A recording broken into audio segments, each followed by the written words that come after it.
ከቤት ጋራ ተያይዞ የተነሳው ከመኖሪያ ቤት ጋራ እንግዲህ እዚህ ምክር ቤት ባለፉት 5 አመታት ስንገናኝ የቤት ጥያቄ ያልቀረበበት ምክር ቤት አላሳለፍንም።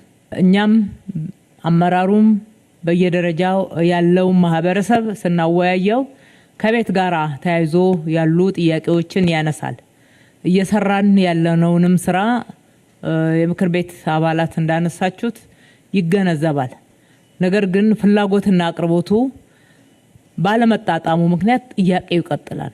ዛሬ ብቻ ሳይሆን ከፊታችን ባሉ ጊዜያቶችም የሚነሱ ጥያቄዎች መካከል እንደሚሆኑ ምንም የሚያጠራጥር ነገር የለውም። ምክንያቱም ፍላጎቱ ሰፊ ነው። አቅርቦቱ በፍላጎቱ ልክ በአንድ ጊዜ ተመልሶ ሊያልቅ የማይችልበት በቂና ተጨባጭ ምክንያቶች አሉ። በአንድ በኩል እንደምታውቁት የተከበሩ የምክር ቤት አባል ጠያቂውም እንዳነሱት በሚሊዮኖች ተመዝግበው እየቆጠቡ ቤት ሲጠባበቁ የነበሩ የከተማችን ነዋሪዎች አሉ። ታቅዶ ሲሰራ የነበረው ቤት ደግሞ ለነኚህ ሚሊዮኖች በዋናነት ወደ 270 ሺህ የሚደርስ ቤት እንደነበረ ደጋግመን ለዚህ ምክር ቤት አቀርበናል። ሁለተኛ የተመዘገበው ብቻ ሳይሆን አዳጊ ፍላጎት በመሆኑ ምክንያት በየጊዜው ቤት የሚጠይቅ ሰው እየጨመረ ነው የሚመጣው።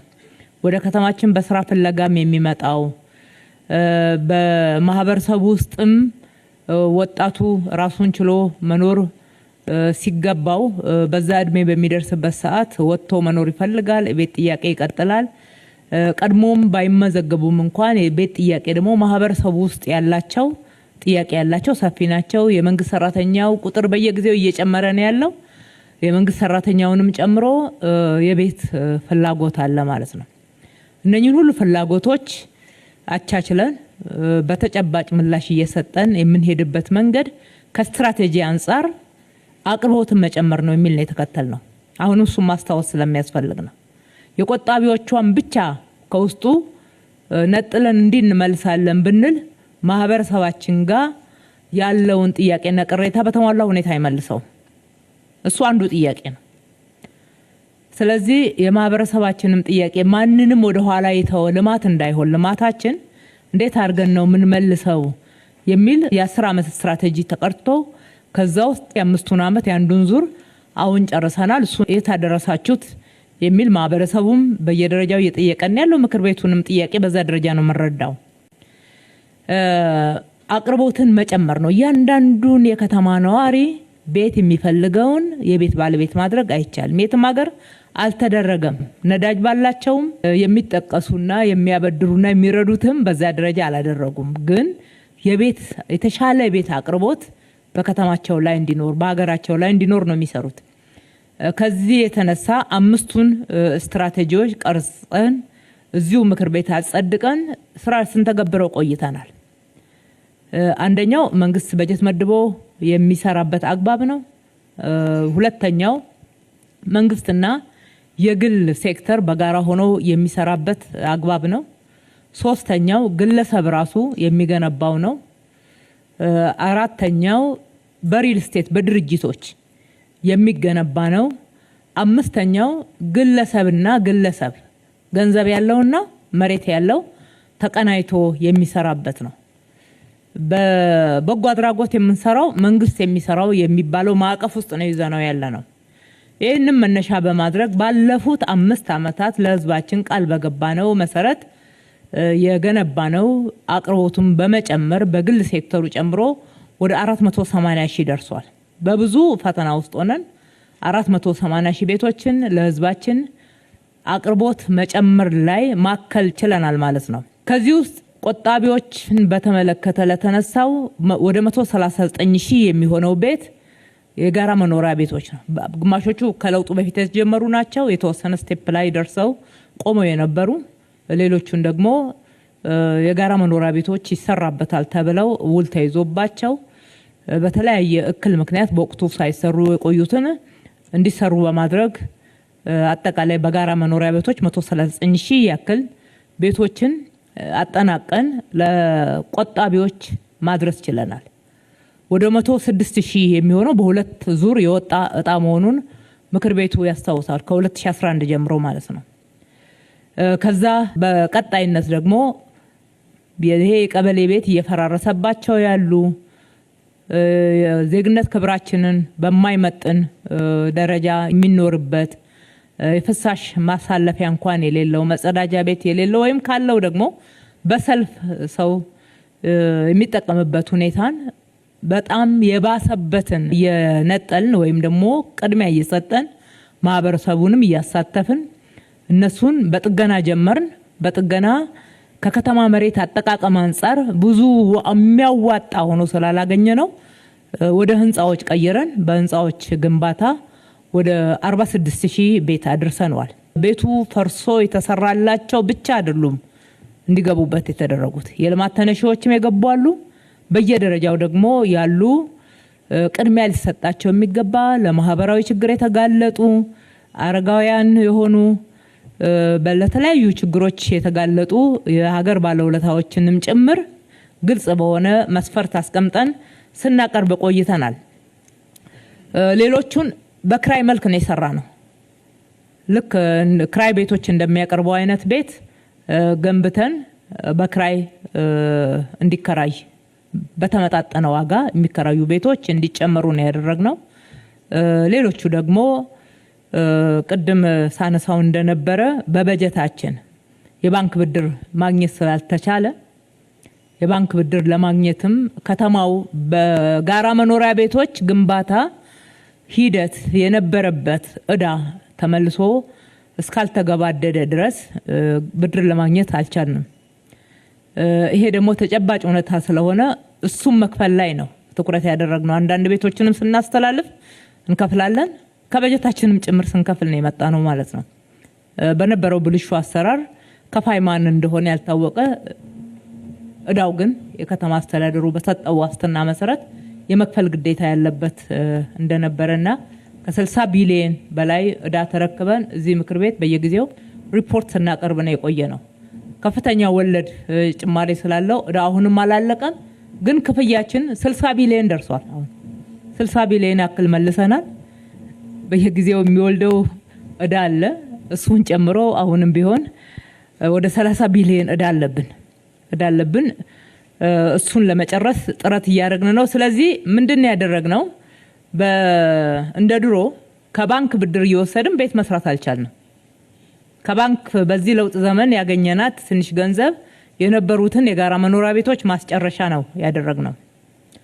አሁን የጀመርናቸው ቤቶች በመንግስት ትሬጀሪ ነው፣ በከተማው ገቢ ነው የጀመርነው።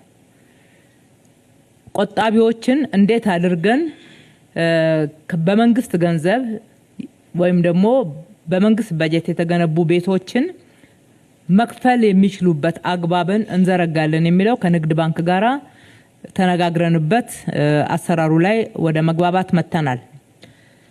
ስለዚህ አሁን እየተሰሩ ያሉት ቤቶች አንደኛ በቁጥር ስንት ናቸው፣ ሁለተኛ የትኞቹ ናቸው ለቆጣቢዎች የሚደርሱት ከሚለው ጥያቄ አንፃር በመንግስት እየሰራን ያለነው በመንግስት በጀት ከትሬጀሪ በወጣ ገንዘብ እየገነባን ያለነው ወደ 50,000 የሚደርሱ ቤቶች ናቸው። በመንግስትና የግል አጋርነትም የተጀመሩት 120,000 እንዲጀመሩ ከተዋዋልናቸው ውስጥ 55,000 የሚሆኑት ተጀምረዋል። በድምሩ ወደ 105,000 በግልና መንግስት አጋርነት ወደ 55,000 ናቸው። ሲደመር ወደ 105,000 የሚደርሱ ቤቶች ተጀምረዋል። እነኚህም ቤቶች የምናደርገው የመጀመሪያው ቅድሚያ የምንሰጠው ለቆጣቢዎቹ ነው። ቆጣቢዎቹ የአሁኑ ዋጋ በሚመጥን መንገድ መቆጠብ እንዲችሉ የቤቶች ኮርፖሬሽን በየጊዜው እያሳሰበን ያለው ውይይቶችም ተደርገዋል። የዛሬ 15 ዓመትና 20 ዓመት በቆጠቡት ዋጋ ይሄን ቤት ማቅረብ አይቻልም። ነገር ግን ደግሞ መክፈል የሚችሉት እንዲሆን ታስቦበታል ማለት ነው። አንደኛ ቅድሚያ የምንሰጠው እሱ ነው። በፓብሊክ ፕራይቬት ወይም ደግሞ በመንግስትና የግል አጋርነት የሚሰሩት እየተሰሩ ያሉትም ላይ የመንግስትን ድርሻ ቤት ሳይሆን መውሰድ ያሰብነው ወይም ደግሞ የወሰንነው የዋጋ ማካካሻ እንዲሆን የዋጋ ማካካሻው ነው ከኛ ጋራ በአጋርነት የሚሰራው የግል ሴክተር የሚሸጠው ቤት ሳይሆን ለነኚህ ቆጣቢዎች የሚያቀርበው የግል ሴክተሩ የሚያቀርብበት ዋጋ እንዲያዋጣው እኛ ድርሻችንን ለዋጋ ማካካሻ እንደ መንግስት እንተዋለን። የግል ሴክተሩ በተለየ ሁኔታ ጉዳት ሳይደርስበት በጣም ጠባብ ፕሮፊት ማርጂን ሆኖ ቆጣቢው ደግሞ አፎርደብል የሆነ ቤት ማግኘት እንዲችል እየሰራን ያለነው እነኚህ እንግዲህ ከ40 እጅ እስከ 95 እጅ የደረሱ ቤቶች አሉ። ምናልባት ምክር ቤቱ በሚቀጥለው ክትትል ማየት ከቻለ አቃቂ ወርቁ ሰፈር ተብሎ የሚጠራ አካባቢ ላይ እየተጠናቀቁ ያሉ ቤቶች አሉ። አሁንም አቃቂ ገላንጉራ ላይ እየተጠናቀቁ ያሉና በስፋትም እየተጀመሩ ያሉ ቤቶች አሉ።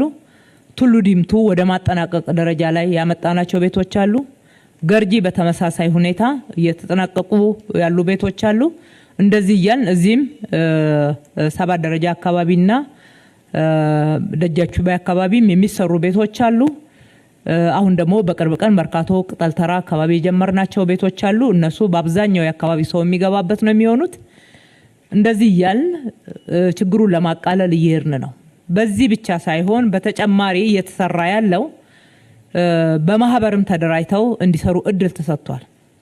በማህበር ተደራጅተው እንዲሰሩ ከተደረገው ውስጥ በ2018 ወደ ግንባታ የገቡትን ብቻ ለማንሳት 119 ማህበራት ወደ ግንባታ ገብተዋል። በእነኚህ 119 ማህበራት 13630 ቤቶች ናቸው ግንባታ የተጀመሩት። መሬት በነፃ ነው የምናቀርበው። መሰረተ ልማት በነፃ ነው የምናቀርበው። እስከ ሳይት ድረስ የሚደርሰው ቤቱ ላይ የሚሰራውን መሰረተ ልማት ብቻ ነው ማህበራቱ ወጪ የሚያወጡበት።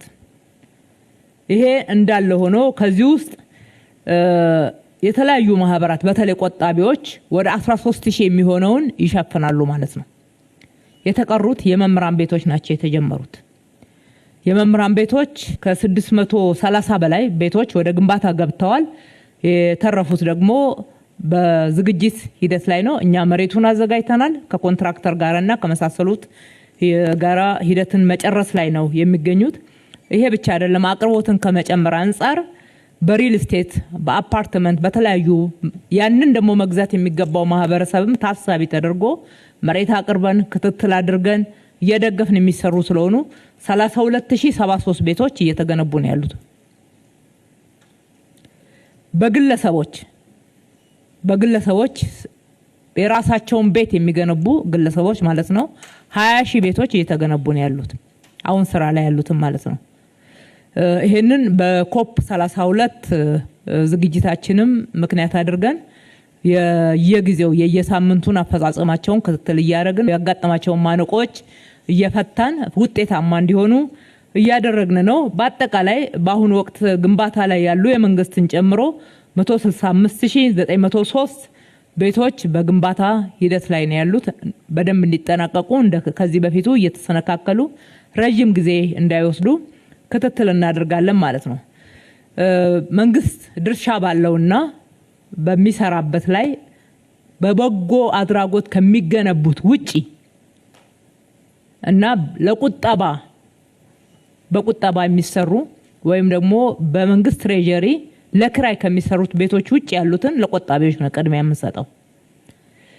በዚህ ሂደት ነው እየተከታተልን ያለነው። በአጠቃላይ እንግዲህ እንደ ህዝባችን ውሳኔ መሰረት በሚቀጥለው ምርጫ ዘመን ህዝቡ ድምጽ ሰጥቶን የምንመረጥ ከሆነ በእቅዳችንም ላይ በይፋ የተቀመጠው በ10 አመቱም ሮድማፓችን ላይ በተቀመጠው በየአመቱ 100 ሺህ ቤቶችን እየገነባን ለመሄድ ነው እንደ መንግስት።